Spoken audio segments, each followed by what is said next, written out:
Welcome to the Shepherd Heart Leader podcast, where we explore topics that help strengthen your ability to care for those under your leadership. Now, this episode marks our 1-year anniversary of having the Shepherd Hearted Leader podcast, and we have loved hearing from so many of you. I just encourage you to keep listening, subscribe, and share it with friends. We love to hear all the comments that you have. In this episode, Pastor Nate has a conversation with Dwight Denyes. Now, Dwight was the second pastor in the story of Emmanuel, and he has made such a big impact on Nate and I's life, and we just want you to be able to hear his heart. He's got a heart for the church, he's got a heart for the world, and he's got a heart for those far away from the Lord. Now, this is a great conversation about succession. We don't want you to miss it. All right, I've been waiting for this for a long time, and I'm so glad to have Pastor Dwight Denyes, I'll still call you Pastor, on our podcast, and it's welcome. Thanks. It's great to be here. You are, I tell everyone, you're the hero in my story, and we'll get to that, why you're the hero in my story. But as a leader, we've only had 3 lead pastors at Emmanuel. Your father was the first and the longest serving. And you were the second, and then now I'm the third. And there's a whole lot wrapped up in that, in leadership and responsibility, following the call of God. But I want to talk about succession and what that meant in that story. But first, people need to get to know you. Not everybody knows the backstory of Dwight Denyes. And how you grew up and your faith story and the family story. We were talking earlier about the journey. And so where are you at in the birth order of the Denyes kids? I'm the oldest of 5. Oldest of 5. And where were you born? In Winnipeg, Manitoba, Canada, at Grace Hospital, the same hospital my dad was born at. And when my parents were in their early, mid-20s, they crossed the border with 2 little kids in the back seat, and I was one of those 2 little kids, and went down to Chillicothe, Missouri for a job that was promised, and the university that he was going to work at was shut down just as we arrived. That's just crazy. So here's this really young family 1,000 miles from where they had come from. How old were you at that point, you remember? Probably around 3. Yeah. Real early. Your mom and dad were people of faith. Mm-hmm. I can only imagine what they were going through. Mm-hmm. Your dad found a job? Yes, he did. But, we were down there from 1957 to early 1963, and he called those years misery. Mm. And it was, those are the times that try men's souls and women's souls. It was a very difficult time for my mother, raising young kids. And my dad was on the road. He found a job eventually as a cookie salesman with Flavor Kissed cookies out of Chicago. And he'd drive a couple 100 miles a day. And then he was bivocational. He would preach at a small independent church Sunday morning, Sunday night, Wednesday night. He had a 5-day-a-week radio program. And he worked full time. My wife would say about my dad, your father was an ambitious man. He worked like many of his peers and wanted to build God's kingdom. And I mean, you saw through the years, Pastor, if he would talk about locking the doors for the final time at that church as it was shutting down, he could not tell the story without a tear in his eye.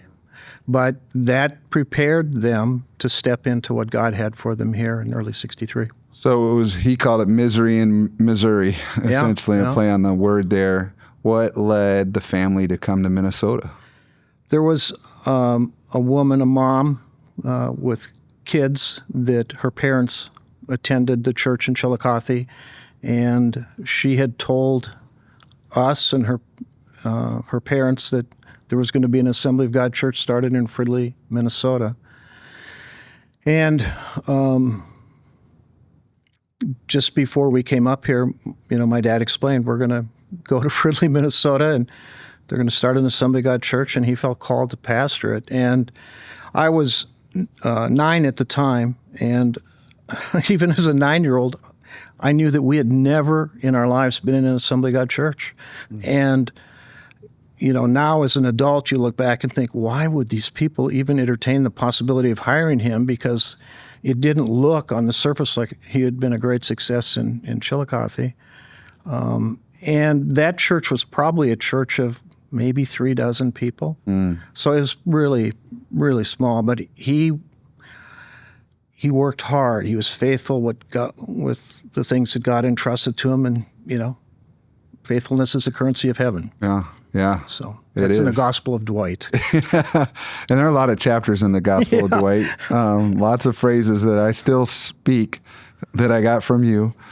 So you grow up, and your parents move you to Minnesota now, and you got brothers and sisters, and you're a PK. Yeah. What was it like growing up as a PK?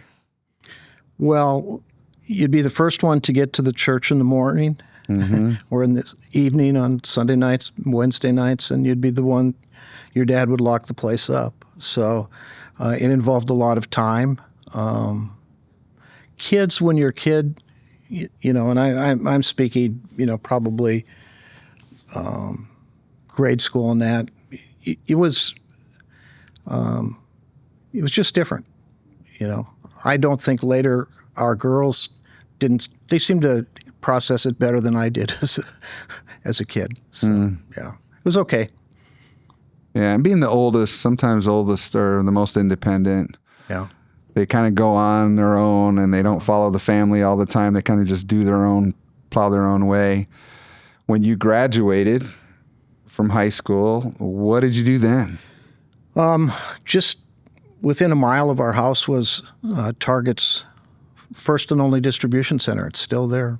And one of the guys from the church that I grew up with, he worked there, had a job, and kind of held the door open for me. And I was hired there, and it was a great job. They paid, back in those days, they'd pay low-skilled workers good money. And I remember when Pat Ruch hired me, he said, with his job, you can buy a home and own a car. And it was almost beyond comprehension. I was,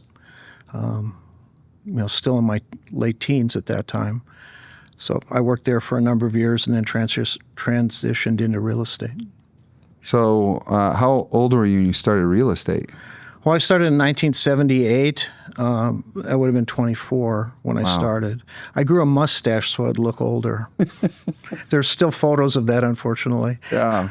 They're black and white. This is a big part of your story, you and Sue, when it comes to real estate, because you became very successful in real estate. How did that all transpire? Well, I wanted to transition out of the warehouse because a lot of my peers would get injured there. They had injured their backs. So I just thought if I could just sell houses, I thought at that time I liked people and I liked houses. And I thought if I can make the same amount of money I was making in the warehouse, it'd be okay. And then a guy I knew, Stan Gibbs, who went to church here, he really encouraged me.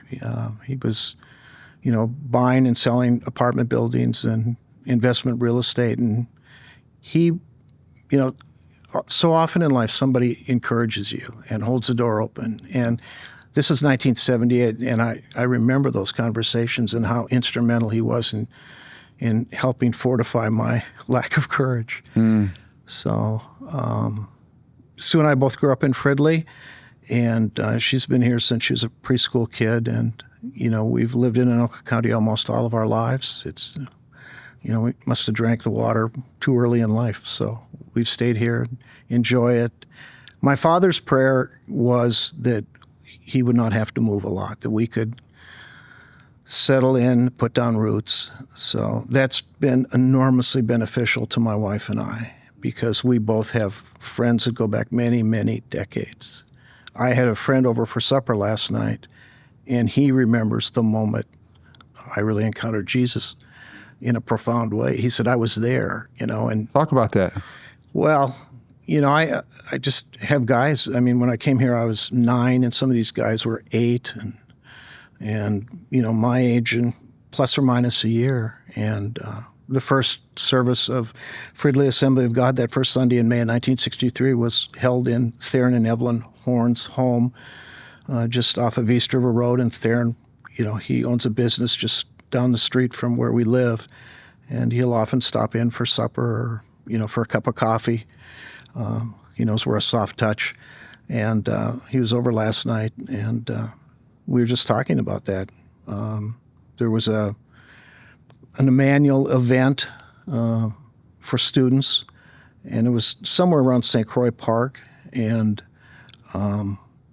St. Croix Falls in western Wisconsin, Minnesota border, along the Rum River, or the St. Croix River rather. And God had been at work in the youth at Emmanuel, and I can't remember back then, it was so long ago, if we had paid staff back then or if we just had adult volunteers. And there was just a really distinctive move of God among the students, and most of these kids I'd grown up with. So I kind of knew kind of the before and after. You could see God at work in this student ministry.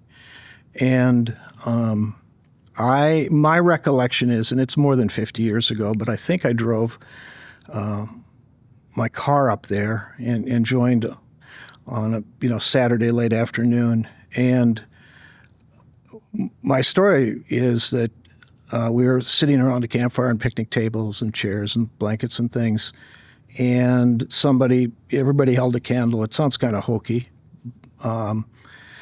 And then they would just talk about what Jesus meant to them, and then the next person. Well, they started just to my right, and they were going counterclockwise around.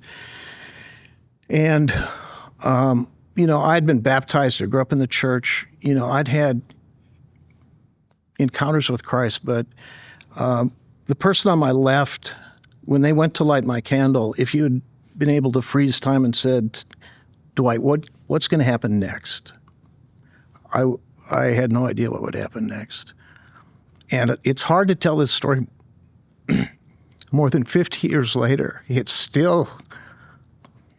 I worried about this before I came here today, because I thought, I have a difficult time telling this story more than 50 years later without it just eliciting emotions that, but it's like Jesus walked into that camp. And it was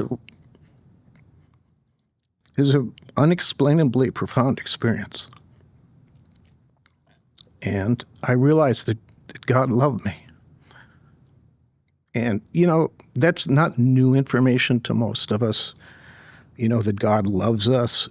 We know that intellectually, but I felt like I encountered it, and it had a profound impact on my life. So important.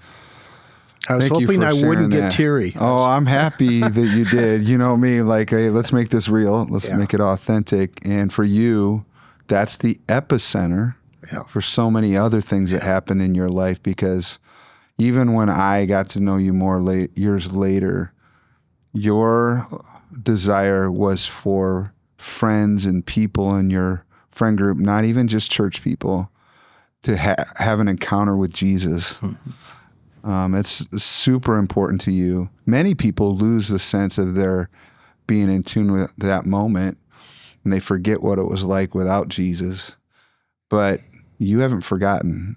And that's one of the things I love the most about you, that you're authentic and you want people to know Jesus.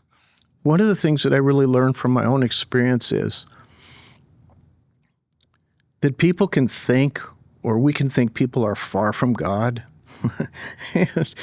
No. God knows the pathways to our heart. Mm. I mean, he just does. I mean, to think that I could say 1 second before this happened, I in a million years, I didn't see this coming. It just happened. Mm. And that gives me hope for other people. Amen. So. Amen. So you're having that real authentic relationship with Jesus as you build a career, you get married. How did you meet Sue? A lady I grew up with, worked with Sue at Honeywell at that time, and just kept saying to me, you need to meet her, and saying to Sue, you need to meet him. So we met when we were 20, and ran around, four of us, and she was going to turn 21, and I came up, as a 20-year-old, my life peaked. I came up with the best line of my life. I called her up when we used to have landlines and cords, and I said, could I have the privilege of taking you out for your 21st birthday? And her yes became what tied our future together. It's amazing. So, yeah. And then how many kids? We have two daughters. They both live in the area. They're both married to great guys. And our oldest daughter, Michelle, has 5 kids. And our younger daughter, Krista, has 2 girls. So It's amazing. Yeah. So like you guys, grandkids. It's hard to believe. It's the best ever, right? And of course, as your career was growing, your kids actually were in the youth group that I pastored. Yep. So that same touch on the youth group at Emmanuel or Fridley Assembly back in the day was happening into future generations. I would say that's still happening. There is a special touch on our youth ministry at Emmanuel, and I pray that it continues on and on and on. By the time you had developed this proficiency in business and your real estate business grew, you weren't just a realtor. You now had realtors that were working underneath you. And that's a different level of leadership. You have any insight on the change from just doing it yourself to leading others? Yeah. In 1979, I joined a company. It was the second company that I'd been at that time. It was an agent-owned company, a higher production company, and it had 2 offices. I went to the second office as it opened. And someone used to say, if you look back on your life, when's the first time you noticed you began having leadership, what developed into leadership opportunities? And it was probably there. I served in a number of capacities within that firm on an unpaid basis. So it was agent-owned. It was almost like a cooperative. And then when I was 29 years old, I was elected by my peers to be the president of that company and served for 2 terms. And then what that gave me the opportunity to see is, at that time, I think it moved into 3 companies. I could see how these types of companies were run, on the front office and on the back office. So that became, when I look back on my life, a stepping stone for then when we opened our own company in 1991. And when you opened your own company, now it was a different level of responsibility, of course, but you were prepared for it and grew in it. I love how God will use any kind of environment or field of work to grow us. And obviously, you were a learner. As long as I've known you, you've read a lot. And so you were always learning. I remember you would talk about financial advice, and you would talk about reading Warren Buffett's annual, what was that? His annual report. Yes. Yeah, I read. Yeah, you read quite a bit. So it isn't that you just read, but you apply that then into the context of your learning. And as you're growing, you're beginning to think, hey, this is my life. This is the trajectory. We're going to prepare for the future. Somebody probably buy the company at some point. But then there was a moment at which God called you to pastor at Emmanuel. What was that process like? What happened there? Well, I mean, before we got to that, you worked with Steve Fenton. You guys, you were was he hired before you or after? He was actually the assistant youth pastor when I came as a youth leader. Okay. He performed the wedding ceremony for Jody and I. Really? Yeah. Okay. Well, later in life, he's kind of overseeing adult ministries or parts of it, and I would teach or speak wherever he needed help on Wednesday nights, from classrooms to the chapel, and that became a bit of a training ground here.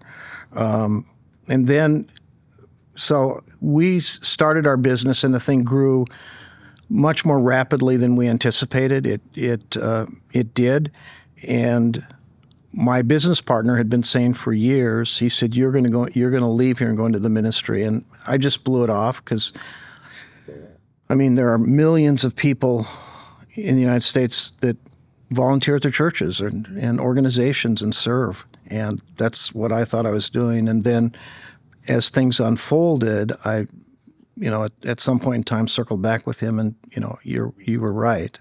So,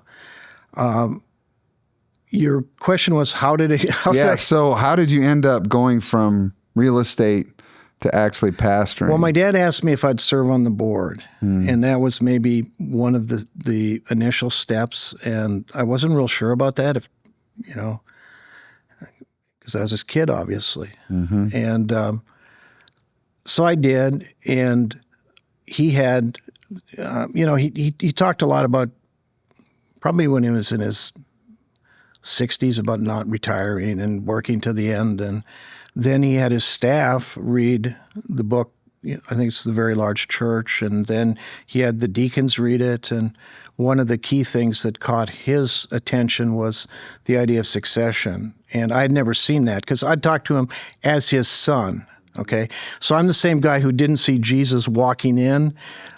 And the way it unfolded, I never felt what I envisioned as the typical call to vocational ministry. The closest thing I ever felt to a call was Dennis, my primary business partner, asked me, would you be interested in being a partner with me in a real estate company? And I've often said, I didn't realize that was one of the most important questions that anyone would ask me in my entire life. And I didn't say, let me talk it over with my wife, let me pray about it, let me give it some thought. I mean, what a dope. this is the most important question. You moron, don't blow this. And I completely whiffed, I often say I was in the bottom half of the class. And then something happened. God just, the scripture says that it's like there'll be a voice behind you saying, this is the way, walk in it. And God changed my heart, and I would look back on that, and I would say, I sensed a call to business, to this aspect of business. And it just made sense.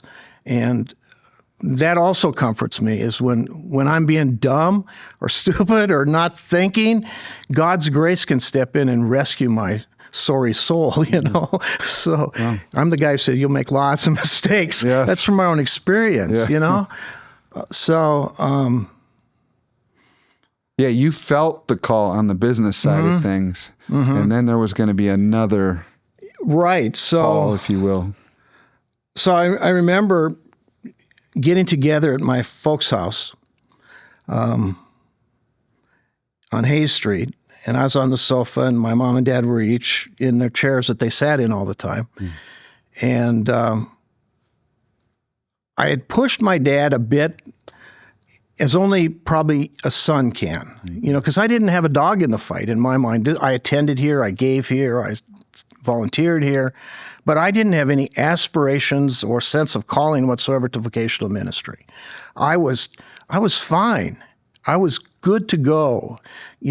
God had blessed and blessed and blessed my business partner. He felt that we were successful in large part. We worked hard, but he said, your parents are praying for us. So it tells you what he thought about my faith. He didn't say you and your parents, it's your mom and dad.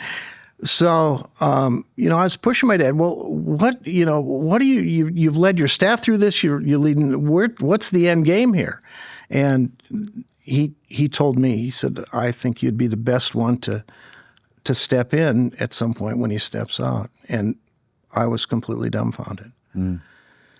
So there was a bit of time, months probably between that initial conversation and just trying to process that through and the shock of it and what are the implications of that and just kind of how it all play out. We were in pretty deep. Dennis and I were equal business partners. We each owned 50% of the company.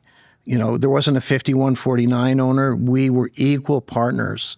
And we had a lot. We had pretty much everything we owned on the line. And you didn't say yes right away then? No. That was a process? Yeah. Well, you were part of the process. So So yeah, and then my wife, the love of my life, and we've had a really, really great marriage and wonderful friendship, and I think my sense of things, like you and Jody, she's your most trusted advisor. I mean, she's the one who your spouse, if the thing is put together right, can tell you the truth, the whole truth, and nothing but the truth, and that can be helpful. But they love you, they love us. So, Right. I mean, this woman, when she signed up to be married to me, she never ever envisioned me making a transition like this, and she was comfortable with her life. She served for many years in the student ministry, and missionettes and behind the scenes. But it really freaked her out, the idea of coming here. And, she saw my mom, who, was really involved. And my wife is one of the most well-adjusted and healthy human beings that I've ever met. She used to say, she just walked in a room and she just felt everybody liked her. And what a great delusion to have, I used to say, there'll be people who come to my funeral just to make sure I'm dead. So Opposite perspectives yeah, exactly. in the world. Yeah. So it just really kind of, it was a challenging process for her. And I just said, you don't have to be my mom. You don't have to be anybody else. Just be you. Because we all have roles and assignments. And I said, you can come in late and leave early. You don't have to be on the payroll. And I said, just if you can continue just to be my wife. And, you've said for years, Jody's an external processor, and probably both Sue and I are external processors. So there are two of us in the same house. But she's really helped keep me on track. And She's a hero in that story, then. She is. I mean, and she can read situations far better than I can. I can read a room. I have emotional intelligence to generally. Yeah. So, yeah. Yeah, when I think back to that time, because you allowed me in, you're still contemplating saying yes. And I knew God was speaking to you. Like, I knew it. God gave me a prophetic word for you.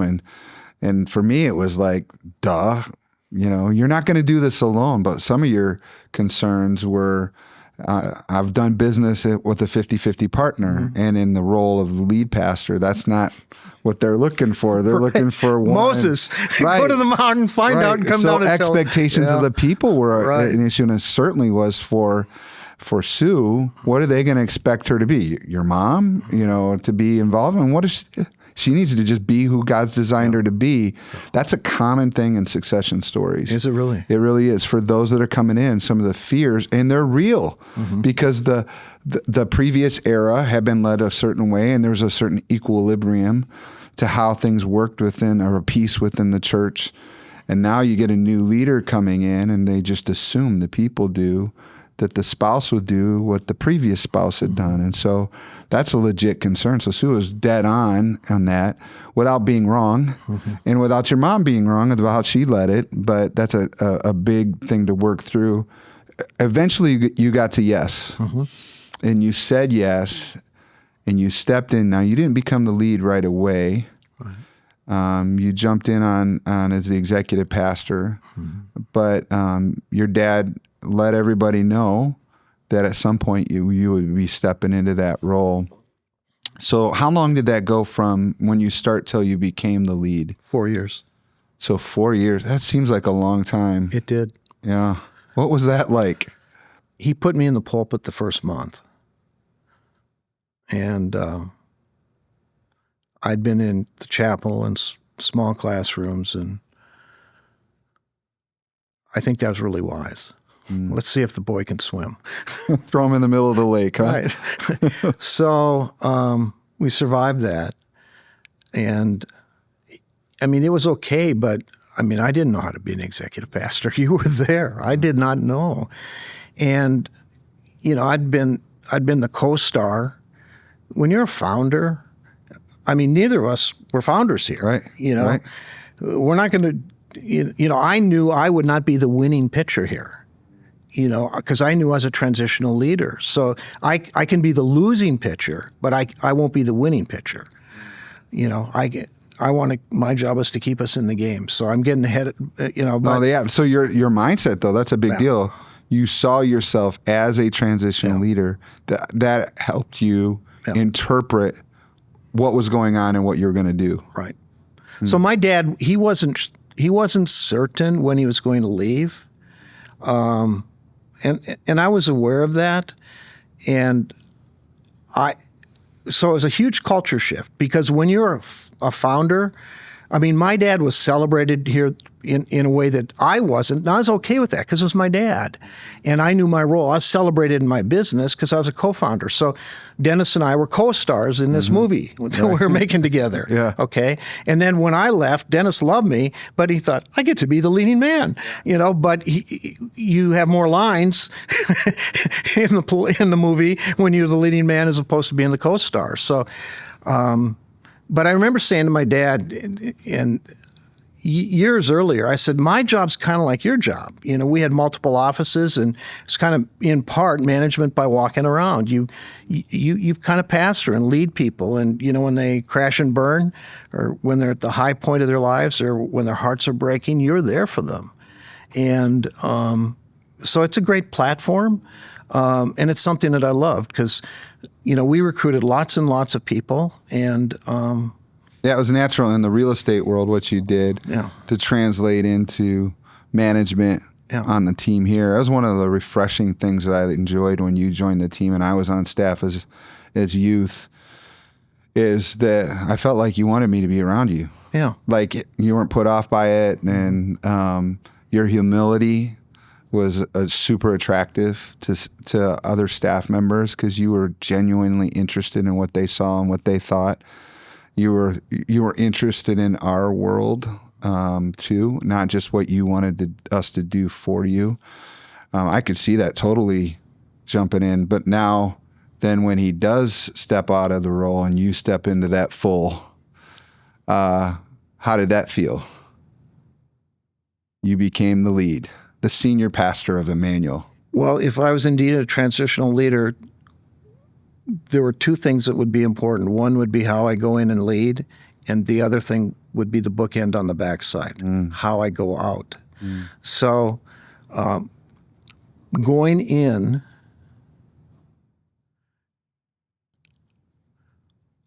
my father was a great man of faith, but understandably there were times when he would have to confront his fears about handing the church over to a successor, whether it be me or anyone else.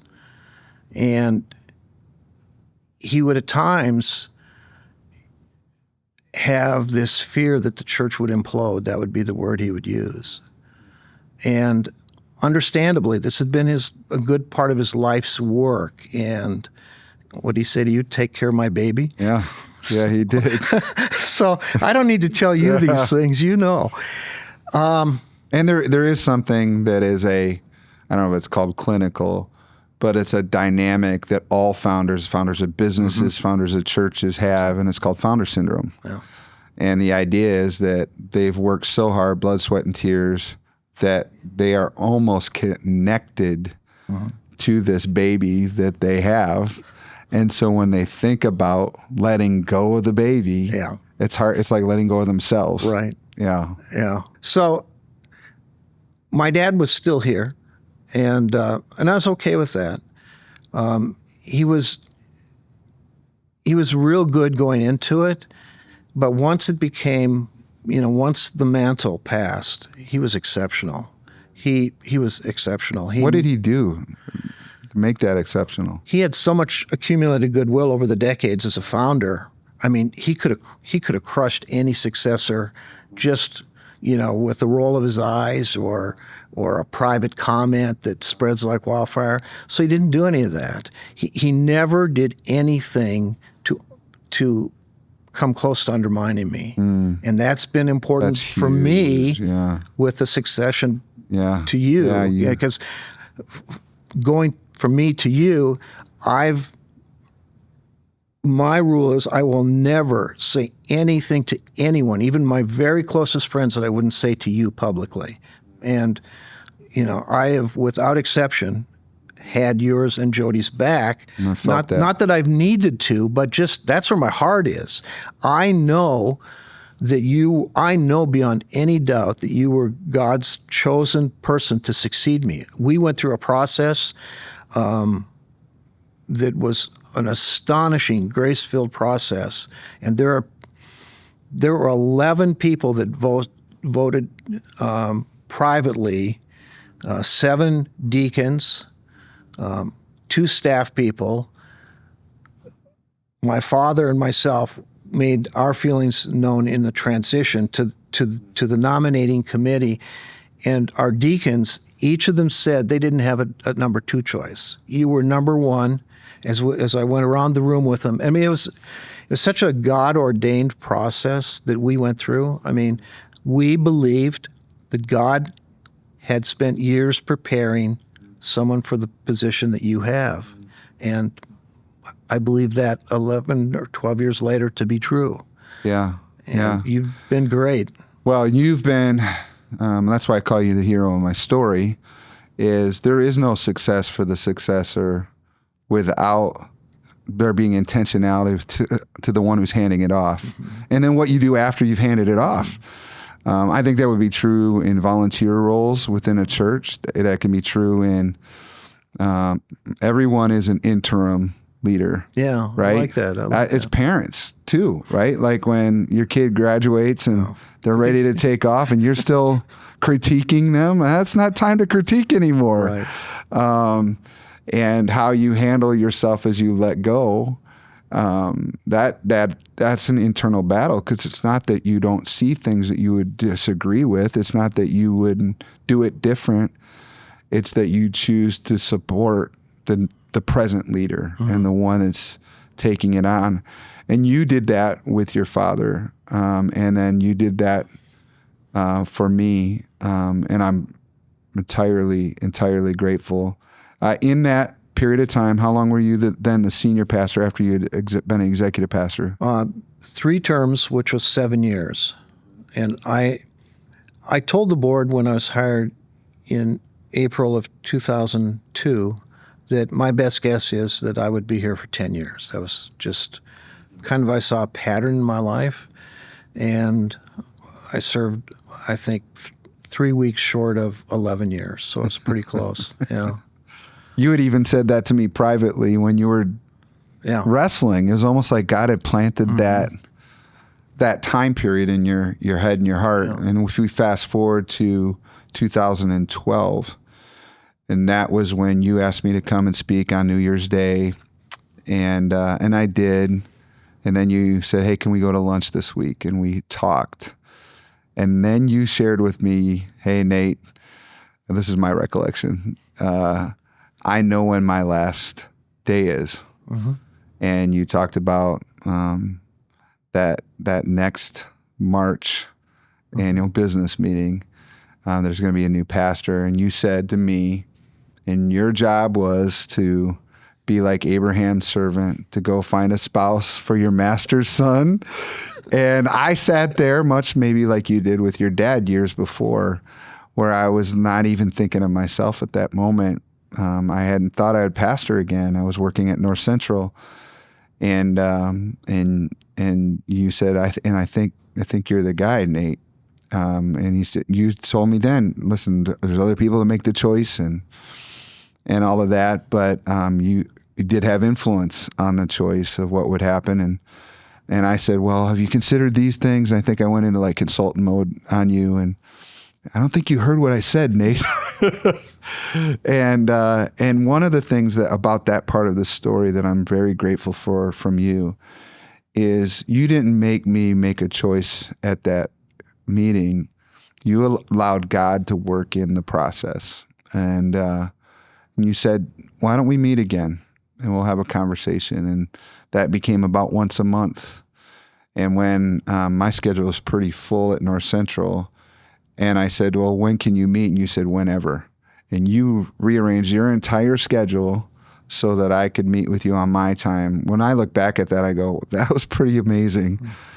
That you did everything necessary to remove all of the obstacles so that God's plan could move forward. And then, of course, I remember before that meeting that you referenced with the board that I was not at, you said, hey, Nate, I need to know if you're in or you're out because I get one shot to put a name before the board. And next month is going to be that month, and I don't want to blow it. Yeah. And then I prayed, and Jody and I had been talking, and I was willing to let my name go that far in. There was still a vote down the road. I still had an exit plan if I needed to. But you kind of stewarded me to the place where I could be in a place where the congregation would receive me as well. That meant you had an extraordinary amount of security. You were not an insecure person at that point. Why weren't you insecure?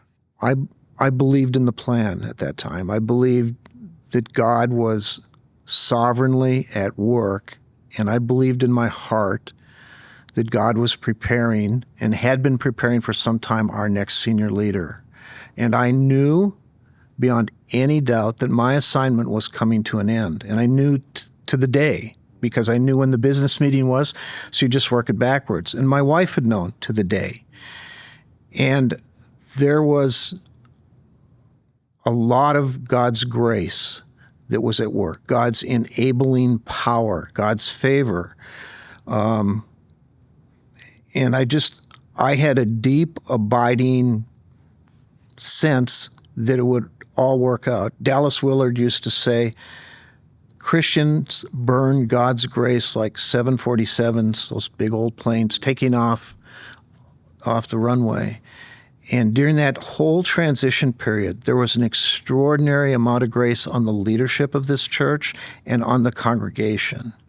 Because, I mean, transitions, you're an expert. You know that there are perilous times for churches. And to think that we were going through our second one in 7 years, I mean, if you didn't believe God is at work, you're potentially tempting fate, because so many things can go awry, and they didn't. So we all had a role. I knew my assignment was coming to an end, and I believed my question, if you overstay your assignment, does God's grace continue to be at work? And I don't know the answer for certain, but I didn't want to find out. I knew that we're going to bring the plane in for a landing and change pilots. And so if God had been preparing the next leaders, he's also been preparing our staff, he's been preparing the congregation, he's been preparing the deacons who are the nominating committee. I believed in my heart that God was at work behind the scenes and that this was important to him. Because, I came on board essentially because my dad was comfortable with me. I wasn't the most talented, I had none of those things. And, I felt my sweet spot had been in business, and I thought if I can go from one to the other, even with God's help, and not screw this thing up, it'll be amazing. Because I knew who the weakest link was, And it was an amazing journey. But, I know what wrapped up in that is what I would call unique Dwight wisdom. On so many things that everybody would do well to listen to. And I have taken that into my own life, that sense that, and you have some phrases that still exist in Emmanuel now, you have a part and God has a part. And what you just described was, if you did your part, God was doing his part. Yeah. So you let go. You didn't try to make or take over for God's part and let fear reign. And we received the blessing of that on my end. Jody and I did because of what you did and the demeanor you had. I want to kind of tap into some of your wisdom in life and management, because you've been in the corporate world, business world, and you've been in the church world. Some things are true because they're human. You have some unique insight on stress management and how you handle stress and rest and that kind of things. So if you're to speak to, I guess, anybody of any age, what are the big items that you think that leaders should be paying attention to for their own stress management their health. What's your next vacation? Always have a vacation plan. Our agents, because they deal with a lot of stress, because real estate sales are entirely commission, so they would do real well and then they'd break down oftentimes. So we'd take them back. When was your last vacation? What's your next vacation? Tell me about your hobbies, and then tell us what you're doing when things were going really well, for your life and for your business. So 6 days labor, 1 day rest. Take a day off. Take time off, because if you want to be in this for the long haul, you have to manage yourself really well. And I used to think that life was a marathon. It's a series of sprints. So, like, you guys are grandparents now. Means your kids are parents of young kids. Those are busy times, busy seasons in their lives when you have little kids. So you go through different times and seasons when you start a business, when you start new in an endeavor. I mean, you're consciously incompetent, and then you can become consciously competent, but you really have to give it some thought, and then you can almost become unconsciously competent, like hopefully when you drive your car, here and back. So it's part of those things, just to manage your life well. And you mentioned what are your hobbies? That has to do with things outside of work, right? That are important to work, right? And you've had your own way of doing that. Vacationing is a part of it. I remember when we came in, your big concern for me was a sustainable pace, and it probably still is a concern. But I think I understand it way better today than I did 11 years ago. Jody and I would not say I've learned it. It's something I'm learning better because my gravitational pull is still to be driven, still to do more things than I should and all of that. But I do come back to that sustainable pace.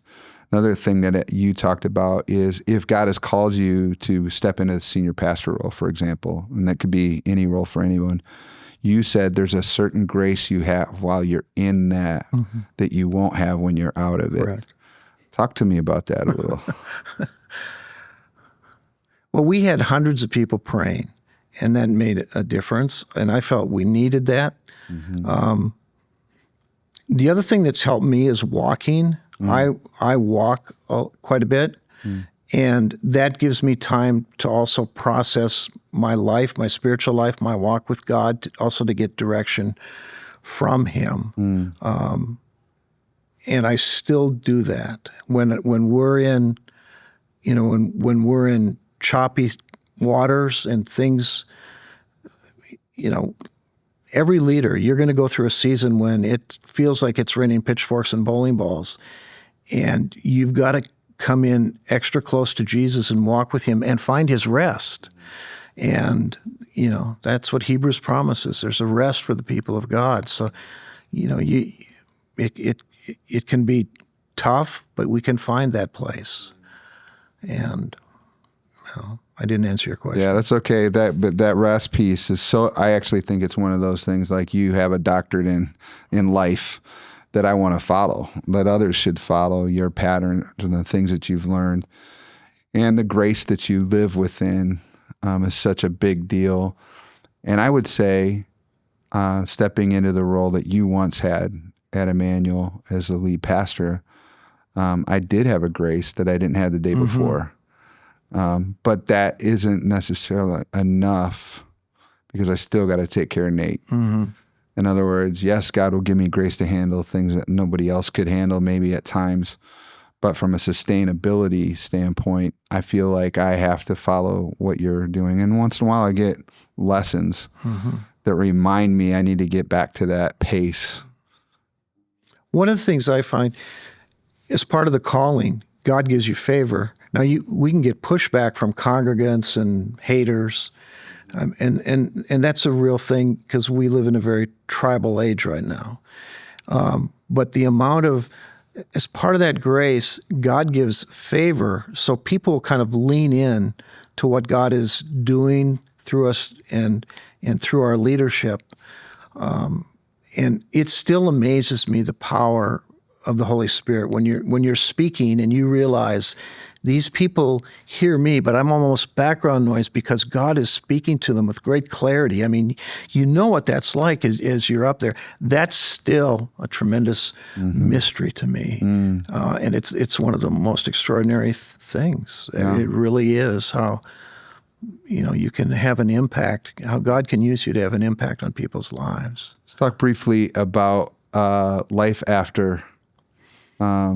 Would you consider yourself to be in retirement now, or what? Yeah.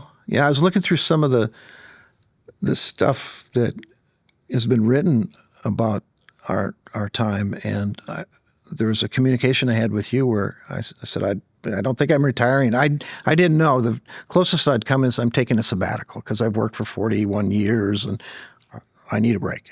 So I didn't know if I'd go back into business. I think a lot of people, congregants, thought I would, because when they'd come to meet with me, Nate, Pastor Nate, they'd come into that hallowed sacred office in the corner there, and they'd have business questions. They'd have real estate questions. And, do you have any spiritual questions? No, just business stuff. So soon I used to laugh about that a lot. And then, after you do funerals and weddings and you walk through stuff with people, then they begin to view you a little differently. I remember asking a congregation one Sunday morning, how many of you think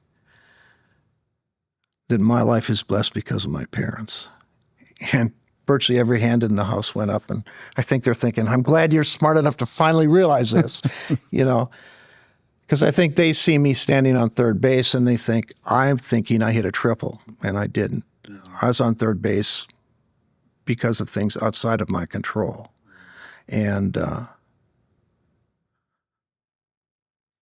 but you step up to whatever God entrusts you. And that was my coming here. There was a book I read, Carlos Ortiz, remember him? Yeah.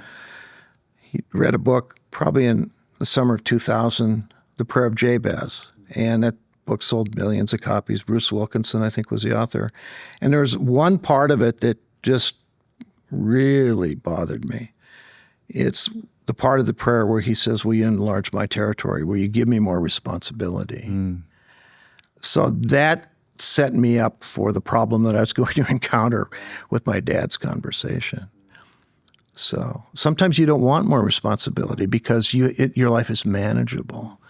But when we're followers of Jesus, when we're fully devoted followers of Jesus, we want to go where he wants us to go and do what he wants us to do, even if it's not the primary thing that we envisioned. And you did it kind of one step after the other. So after you stepped out of being the lead pastor of Emmanuel, and I stepped in, and I mean, for me, it was like running at full speed day one, and you went off into the sunset, so to speak. Yeah. And then it's hard to believe that's 11 years ago, but you have found your rhythm in this part of life. You're still able to preach periodically. Yeah. You were telling me how you preached somewhere this past Sunday and helped a small congregation because you have a heart for small congregations like the ones that your mom and dad pastored in Missouri. But what other things are happening in this season of your life? Well, when I quit, I didn't know when I retired, stepped out of the assignment, I didn't know if I was going to continue to work or not. We'd sold our business in 2010. And like the sales of many small businesses, there's trailing money if certain metrics are hit. And things just worked out really well. And so at 59 and a half, I've been retired since then. And I intentionally wanted to keep a low profile here because we're here part of the year. We're about 174 nights a year in Southwest Florida. Struggling for Jesus in January. Yeah, right. So I just wanted to keep a low profile. And the church has grown so much because when I come in here with Sue, if they've come here since I left, and so many of them have. So that's great. That's really great. Last thing. Okay. We aired on our Shepherd Heart Leader an interview I did with your dad before I came in and before he went to be with Jesus. Mm-hmm. And we've heard a lot of great response back from that. And, in that conversation, in the younger Nate era, I'm asking him things, and I'm hoping he's going to say, great things are on your horizon. And he's like, it's going to be really hard for you, Nate. And he was right. He kind of saw things on the horizon in that way. So I'm going to ask you a similar, what do you see for the church, maybe Emmanuel, maybe the bigger C church, in the next 10 years? Well, the societal things are profoundly different. We've become much more tribal, and that's problematic. From my perspective, a lot more of society has come into the churches, into our own lives, than we had ever envisioned. I said to my dad that church attendance will decline, but I'm still optimistic in the sense that God is still at work. Mm-hmm. And he still cares a great deal. Jesus still cares a great deal about people that don't know him. And I think there's a spiritual hunger in people that they're not aware of, and I think God wants to use us to reach people. The other thing is there are just so many voices, and everyone's wondering what truth is. You go back to Pilate and Jesus. I mean, unfortunately, it's a timeless question. But we're called to do something that's very important, and Jesus loves the church, so we're holding a winning hand. But, I like that. We're holding the winning hand, and I like the thought, because this is one defining thing about Dwight Denyes that I know. You love lost people. You want them to see Jesus. I remember you calling the church to praying for their 5 friends. And so keeping that central rather than is it going to get worse or not, those things are going to happen around mm-hmm. us, but the church is still going to move forward. Mm-hmm. And Jesus is coming back for us at some point. Hopefully we win more people to Jesus mm-hmm. along the way, and then we're ready. So. I think you guys are doing a great job. Oh. I do. And thank you. I think my dad would be cheering you on also. Oh. He's leaning over the balconies of heaven, he and my mom. So. Well, that means so much. Thank you so much, Dwight.